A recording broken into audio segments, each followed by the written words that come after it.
I was 7 years old, and there was a man standing at the end of my bed. Not a shadow, not a trick of the curtains. A full man. The frost is creeping through the floorboards now. Cold shadows trace the He had a flat cap and was holding a Jack Russell Terrier, and he was glowing blue. I'm counting heartbeats in the hollow. I froze. I went under the duvet, and I didn't come out until I knew somehow that he was gone. In the teeth of night. I told my dad the next day. He didn't laugh. He just went quiet. The air is heavy. Here's the part that still gets me. As my grandfather got older, I started noticing it. Flat cap, Jack Russell, same stance, same everything. Waiting for a piece I can't afford. The thing is, when I saw that man at the end of my bed, my grandfather was still alive, nowhere near that old yet. This is Beyond Haunted UK, and this week, it's not history, it's my story. This podcast is best listened to with headphones, and this episode contains discussion of paranormal experience and bereavement. Please take care while listening. I'm Jamie, and you're listening to Beyond Haunted UK. And as always, please listen with an open mind. And before we start, I'd love to know if anything like this has ever happened to you. I'm now taking listener ghost stories to feature in future episodes, so if you've got one, please email me at beyondhaunteduk@outlook.com, and you might end up with an episode of your own. If you enjoy the music featured in the Beyond Haunted UK podcast and trailers, it's now available to listen to on our SoundCloud. You'll find the link in the description below. Now let's get back to the episode. Every other episode of this show I've made as a researcher. Somebody stood a little outside the story, turning it over, trying to be fair to it. But I can't do that with this one, because this one happened to me. Now, I grew up in a little town called Whittlesea in Cambridgeshire. Flat land, big skies, and that particular kind of fenland, quiet where you can hear a car from half a mile off before you see it. We lived on Coronation Avenue, one of those roads that went up fast after the war. A lot of it was built through the late 40s into the 60s, and council housing mostly, family homes put up to deal with the sheer number of people who needed somewhere to live after 1945. Some of the older houses on the street go back to 1939. Ours was one of the ones from that big push in the 50s.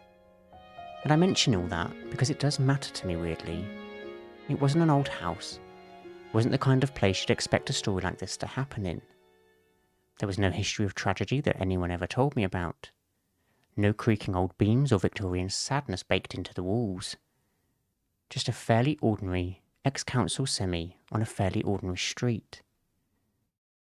Because I think we want these things to happen in old, atmospheric places, but mine didn't. I was 7. And I want to be honest about what that means for how much you trust this story. A 7-year-old's memory isn't a reliable instrument. I know all the reasons an adult might explain it away. Maybe I was half asleep, a dream that felt real, or even a shape from the landing light. A child's imagination doing what children's imaginations do at that age. Now, I've turned all that over myself more times than I can count, and I'm not asking you to accept it. I'm asking you to sit with it the way that I've had to. It was obviously night time. I was in bed, and I woke up, and there was a man standing at the end of my bed. It wasn't an outline, not a shadow that could have been a coat on the door or a trick of the curtains. It was a full man.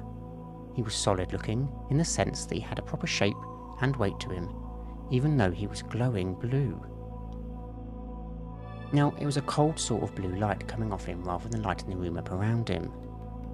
He was older, medium height, and wearing a flat cap. and in his arms, held the way you'd hold a dog you were fond of, was little Jack Russell. Now I didn't scream, I just froze. Completely still, the way animals go still when something's wrong. And then I did what all kids would do. I hid under the duvet, all the way under, eyes shut, not moving, just waiting. Now I don't know how long I stayed like that. Long enough that when I finally worked up the nerve to come back out, he was gone. The room was just a room again. I didn't tell my dad that night, I was too frightened, and I think some part of me thought that saying it out loud would make it more real. But I did tell my dad the next day. And he didn't laugh at me, and he didn't dismiss it either. He went quiet for a bit, and it was only years later that I found out why. That he'd had his own experiences in that house. Things he never fully explained to me, and things he kept fairly close. He also told me something I'd completely forgotten about myself. That there'd been a stretch around that age when I'd refused to go into my bedroom at all, because I believed someone was hanging in the doorway. But I don't remember that part, not even a flicker of it, which if anything unsettles me more than the part that I do remember. So, that's the sighting. Flat cap, Jack Russell, blue glow, a 7-year-old under a duvet. That would be strange enough story on its own. But here's where it stops being strange and starts being something I generally don't know what to do with. It wasn't a photograph that made the connection for me. It was watching my grandfather get older over the years. My dad's dad, a man I loved enormously. As he aged, he started dressing exactly like that. A flat cap always. And at some point he got himself a Jack Russell Terrier. And the further those years went on, the more I'd look at him and feel something crawl up the back of my neck. Because he was becoming, piece by piece, the exact image of the man who'd stood at the end of my bed. And here's the thing I keep circling back to, the thing that I just can't get past. When I saw that man at the end of my bed, I was 7 years old. My grandfather was still alive. He was healthy and nowhere near that old. There was no reason for him to be appearing to me as any kind of ghost, because frankly he hadn't died yet, and he wouldn't die for decades. So what was I actually looking at?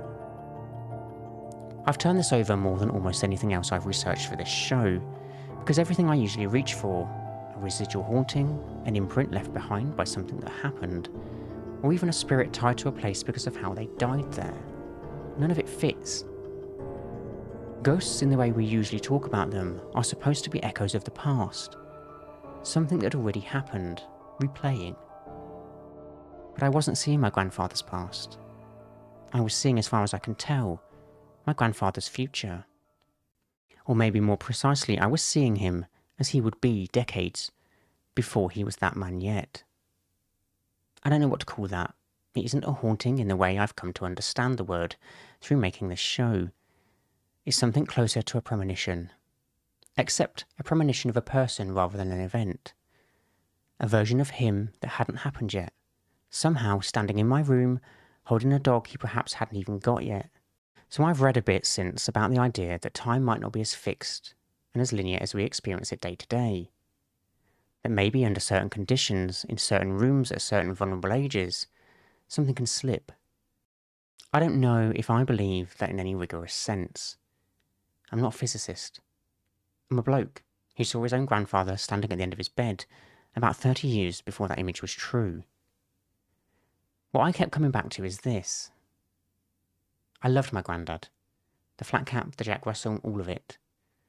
That was exactly who he became, and exactly how I picture him now when I think of him. And somehow, as a frightened 7-year-old hiding under a duvet in an ordinary house on an ordinary street in Whittlesea, I was seeing the future him. I don't know if that's frightening or beautiful, and some nights I think it's both. This is just a reminder that you're listening to Beyond Haunted UK. I'm Jamie. If you're enjoying the show, please follow wherever you listen. It generally does help. I still don't fully know what to make of this one, and I'm not sure I ever will. What I have is a memory that stayed exactly as vivid as it was when I was 7, which itself is strange, because most of what I remember from being that age is patchy at best. Not this. This one stayed sharp. blue light, flat cap, a dog held gently in a pair of arms. And I'd love to know if anything like this has ever happened to you. Not a ghost of the past, but something that felt like it was showing you a future you couldn't have known yet. If it has, I'd generally like to hear about it, so please email me at beyondhaunteduk@outlook.com. I want to thank you for listening, take care of each other, and I'll see you next time.